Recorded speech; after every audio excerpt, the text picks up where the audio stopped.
মোথাবাড়িতে SIR এর প্রতিবাদে রাস্তা বন্ধ করে দিয়েছে সব। এই দেখছেন কেন্দ্রীয় বাহিনী চলে এসছে। বৈধ ভোটারদের নাম ডিলিট করে দেওয়া হয়েছে, তার জন্য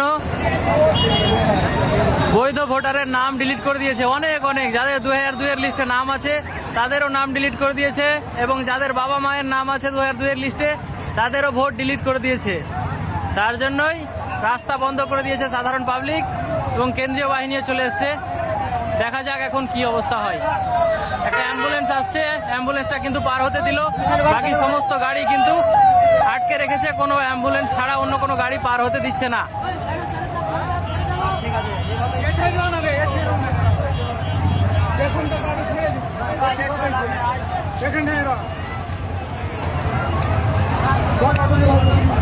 সরকার সোজাভাবে কথা না শুনলে এইভাবে আঙ্গুল বেঁকিয়ে কিন্তু রাস্তায় দাঁড়াতে হবে।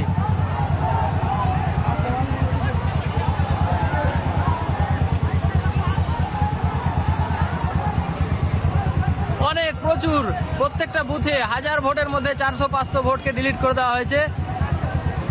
তার জন্যই সব সাধারণ মানুষ এখন রাস্তায় চলে এসছে। দাবি একটাই,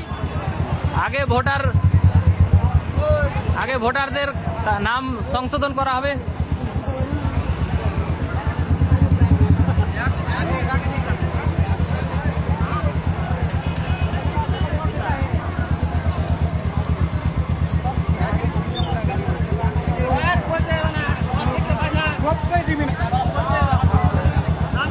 দাবি একটাই, আগে ফাইনাল ভোটার লিস্টে নাম উঠবে, তারপরে হবে ভোট।